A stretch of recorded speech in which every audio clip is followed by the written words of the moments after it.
ఓం గం గణపతియే నమః. ఓం నమః శివాయ. ఓం శ్రీమాత్రే నమః. సర్వమంగళమాంగళ్యే శివే సర్వార్థసాధికే శరణ్యే త్ర్యంబకే దేవి నారాయణి నమోస్తుతే.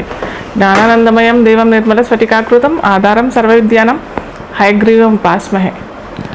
అయితే మనం ఈరోజు చెప్పుకునేది అంశం ఏంటంటే, అన్ని రాశులకి ఇన్ జనరల్ రాశులకు అడుగుతారు. కాకపోతే రాశులు కాకుండా లగ్నాలకి మనం తీసుకున్నట్టయితే, లగ్నాలకి ఏ ఏ లగ్నాల వాళ్ళకి వ్యాపారం వారికి ఎలా ఉంటుంది, ఏ స్థానాధిపతి ఏ గ్రహం వారికి అనుకూలంగా ఉంటుందో అది ఈరోజు మనం తెలుసుకుందాం. అయితే వారికి ఖచ్చితంగా వారు ఏ వ్యాపార రంగం ఎంచుకుంటున్నారో అది ఖచ్చితంగా వారి అనుభవం పూర్వకంగా చేసుకుంటే చాలా బాగుంటుంది. ఏదో మాకు ఇష్టపూర్వకంగా మేము ఈ వ్యాపారం చేస్తున్నాము అనే ధోరణి కాకుండా ఖచ్చితంగా వారికి ఆ రంగాల్లో వారికి ఖచ్చితమైన అనుభవం ఉంటేనే మటుకు వ్యాపారంలో దిగితే చాలా బాగుంటుంది.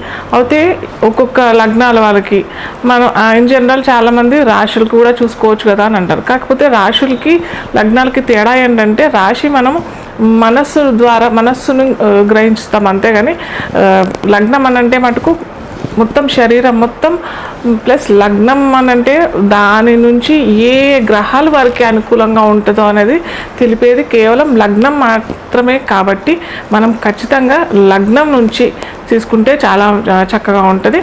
అయితే కొందరికి జన్మతిథి లేదా పుట్టిన రోజు సమయం ప్రదేశం ఏంటి ఇవన్నీ ఏం తెలియదు. సో తెలియని వారికి మనము వారి పేరు ద్వారా మనం ఆ పేరు ముందు అక్షరం ఏ రాశికి అనుకూలం అవుతుంది, ఏ రాశిలో పడుతుంది అని తీసుకొని వారి రాశుల ప్రకారం మనము చెప్తామన్నమాట. సో ఈ రకంగా మనము ప్రతి లగ్నాల వారికి రాశుల వారికి మనం వ్యాపారం ఏ వ్యాపార రంగం వీరికి చాలా అనుకూలంగా ఉంటుంది అని చక్కగా చూసుకోవచ్చు. అయితే కొందరు ఏంటంటే పార్ట్నర్షిప్ కూడా చేసుకుంటారనమాట. పార్ట్నర్షిప్ అన్నా చేసుకుంటారు, లేకపోతే ఓన్లీ బిజినెస్ వీరు ఒక్కరే ఎంటర్ అయ్యి చేసుకోవడం కూడా జరుగుతుందన్నమాట.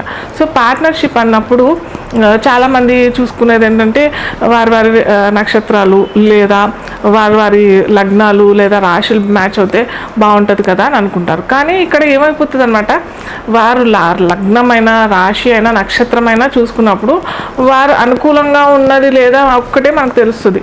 కాకపోతే మీ పార్ట్నర్ మీరు తీసుకున్నప్పుడు ఖచ్చితంగా ఆ పార్ట్నర్ యొక్క జాతకం మొత్తం తీసుకొని అలాగే మీ జాతకం కూడా మొత్తం తీసుకొని వారి ధనాధిపతి లాభాధిపతి ఇవన్నీ తీసుకొని మనం వ్యాపారం మొదలు పెడితే చాలా చక్కగా ఉంటుంది. అలా కాకుండా కేవలం నక్షత్రం లేదా నామ నక్షత్రం ప్రకారం తీసుకుంటాము, ఓన్లీ డేట్ ప్రకారం తీసుకుంటాము అన్నట్టయితే పప్పులో కాలేసినట్టే. వారి పార్ట్నర్షిప్ కూడా అంతగా బాగుండదు. వారి కలయిక బాగానే ఉంటుందేమో కానీ వారు అనుకూలంగా చేసుకున్నట్టు బాగానే ఉంటుంది. కానీ మనం వ్యాపారం చేసింది ఎందుకు, మనకు లాభాలు పొందడానికి మనం వ్యాపారం చేస్తాం కదా. సో దానికోసం మనం ఖచ్చితంగా ఎవరైనా పార్ట్నర్షిప్ తీసుకున్నప్పుడు వారి జాతకం మొత్తం స్టడీ చేసుకొని వారికి అనుకూలమైన దశ అంతర్దశ వస్తున్నాయా లేదా. ఒక్కోసారి ఏమైపోతుంది అనమాట, మన దశ బాగానే ఉంటుంది, మన దశ అంతర్దశ బాగానే ఉంటుంది, మనం పార్ట్నర్గా వేరే భాగస్వామిని తీసుకుంటాం. వారి దశ అంతర్దశ సరిగ్గా ఉండదు, వారు కూడా పెట్టుబడి పెడతారు, ఆ వ్యాపారంలో వారు కూడా భాగస్వామ్యం తీసుకుంటారు. సో అలా ఉన్నప్పుడు వారికి అనుకూలంగా లేనప్పుడు వ్యాపారం కూడా దెబ్బతింటుంది కదా. సో ఇలా ప్రతి ఒక్కటి మనము తెలుసుకుని ముందర దిగితే, అంటే ఈ పార్ట్నర్షిప్ ప్రకారం చూసుకున్నట్టయితే ఇది తెలుసుకుని ఖచ్చితంగా దిగాలి. ప్లస్ ఇంకొకటి ఏంటంటే, ఓన్లీ బిజినెస్ అన్నప్పుడు నేను చెప్పాను కదా, ఖచ్చితంగా వారి యొక్క అనుభవపూర్వకంగాను అలాగే వాళ్ళకి దశ అంతర్దశలు చక్కగా ఉన్నప్పుడు మటుకే వారు ఆయా వ్యాపార రంగంలో వెళ్తే చాలా సక్సెస్ఫుల్ అవుతే ఉంటారు. సో ఒక్కొక్క లగ్నాలు ఒక్కొక్క రాశులు ఎలా ఉంటాయి మనం ఇప్పుడు తెలుసుకుందాం. ఏ వ్యాపారంలో వీరు ఏ వ్యాపారం ఎంచుకున్నట్టయితే వీరికి వ్యాపార రంగంలో సక్సెస్ వస్తుంది ఇప్పుడు మనం తెలుసుకుందాం.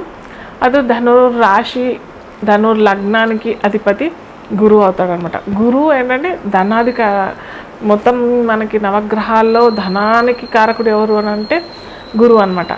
ఈ గురువు వీరికి ఖచ్చితంగా మంచి ప్లేస్లో మంచి పొజిషన్లో మంచి ప్లేస్మెంట్ ఉన్నాడు. అలాగే వీరికి గురువుతో పాటు రవియో లేదా చంద్రుడితో పాటు గురువు కలిసినట్టయితే వీరికి గజకేసరి యోగం అని చెప్తాం మనం. అలాగే గురు రవితో పాటు ఉన్నట్టయితే అది కేంద్ర కోణాధిపతి కలయిక కాబట్టి అది మంచి రాజయోగం అని చెప్పొచ్చు. అలాగే చంద్రుడితో పాటు కుజుడితో పాటు ఉన్నాడు అని అంటే కూడా అది కూడా పంచమాధిపతి అవుతాడు, వ్యయాధిపతి అవుతాడు. కాబట్టి ఖచ్చితంగా ఇది కూడా మంచి రాజయోగం. సో వీరు ఈ గ్రహాలతో సహకారంతో వీరు ఉన్నట్టయితే రాశి చక్రంలో, వారి పర్సనల్ జాతక చక్రంలో, అలాగే వీరికి అనుకూలమైన దశ అంతర్దశలు కూడా వస్తున్నాయి అని అంటే ఖచ్చితంగా వీరు మంచిగా ఎడ్యుకేషన్ ఫీల్డ్, ఫైనాన్స్లో, బ్యాంకింగ్లో, చిట్ ఫండ్స్లో, లేదా ఇప్పుడు ఏదో సర్వీసెస్ అంటాం కదా, బ్యాంకింగ్ సర్వీసెస్ అనేసి కూడా కొత్తగా వస్తున్నాయి. అలాంటి వాటిల్లో కూడా వీరు ఒకవేళ రవితో పాటు కనుక ఉన్నట్టయితే వీరు ఖచ్చితంగా గవర్నమెంట్ సహకారంతో వీరు మంచిగా స్థాపించేస్తారు. లేదు కుజుడుతో కలిసి ఉన్నాడు అని అంటే మటుకు ఇంకా వీరు వెనకంజ వేసేదే లేదు. మేము పట్టిందే కుందేలు మూడే కాళ్ళని అనుకుంటాం కదా. సో ఆ రకంగా వీరు ధోరణి ఉండడం, వీరు ఇంకా ఏంటంటే కేవలం పెట్టుబడి పెట్టడం మటుకే వీరు ఉంటారు. మొత్తం అంతా కుజుడు చూసుకోవడం, మొత్తం ఆ కుజుడు సహకారంతో వీరు కొద్దిగా ఎప్పుడన్నా లేటు, లేదా కుజుడు వ్యయాధిపతి కూడా అవుతాడు కదా వీరికి. సో కొద్దిగా ఎక్కడన్నా డబ్బులు నష్టపోయే అవకాశాలు ఉంటాయి. సో గురువు కుజుడు కాంబినేషన్ ఏ క్షేత్రంలో ఉంది, ఏ స్థానంలో ఉంది ఖచ్చితంగా చూసుకోవాలి. అలాగే వీరికి బుధుడు సప్తమాధిపతి అవుతాడు కాబట్టి బుధుడు గురువు ఖచ్చితంగా ఇద్దరు కలిసి ఏ సప్తమంలోనో, దశమంలోనో, చతుర్థంలోనో ఉన్నాడు అని అంటే ఖచ్చితంగా వీరు ఎడ్యుకేషన్ ఫీల్డ్లో తిరిగే లేదు. ఎడ్యుకేషన్ ఫీల్డ్ పెట్టుకున్నారు, లేదా పెద్ద బ్యాంకింగ్ పెట్టుకున్నారు అని అంటే మటుకు ఖచ్చితంగా వీరికి తిరిగే లేదు. వీరికి అటు వ్యాపార ధోరణి చాలా చక్కగా ఉంటుంది. సపోజ్ ఒక బ్యాంకింగే పెట్టుకున్నారు, ఎగ్జాంపుల్ ఒక పెట్టుకున్నారు, బ్యాంకింగ్ సెక్టర్లో పెట్టుకున్నారు. అక్కడ నుంచి వారు శాఖలుగా వేరే ఏదో పెట్టడం, లోన్స్ ద్వారా, లేకపోతే ఎడ్యుకేషన్ లోన్స్, మేము ఆ లోన్స్ ఇస్తాం, ఈ లోన్స్ ఇస్తామని చెప్పేసి మొత్తం ఆ వ్యాపార క్షేత్రంలో మొత్తం వీలే ఉండిపోతారనమాట. అంత చక్కటి ఫలితాలు గురువు బుధుడు కాంబినేషన్ ధను లగ్నం వారికి ఉంటుంది అనమాట.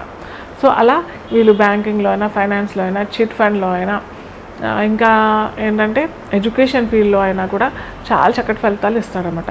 కాకపోతే వీరికి కనుక బుధుడు సరిగ్గా లేడు, బుధుడు సప్తమాధిపతి, అలాగే వ్యాపారాధిపతి, దానికి కారకుడు బుధుడు కాబట్టి వీరు ఏంటంటే ఖచ్చితంగా బుధవారం ఆవుకి గోగ్రాసం పెట్టడం, లేదా మనకి గోశాలలు చాలా ఉన్నాయి కదా. సో అలా ఒక బుధవారం వెళ్ళి అక్కడ అన్ని ఆవులకి కొద్దిగా ఈ గోగ్రాసం అని అంటే కేవలం పచ్చగడ్డి, ఎండుగడ్డి కాదు.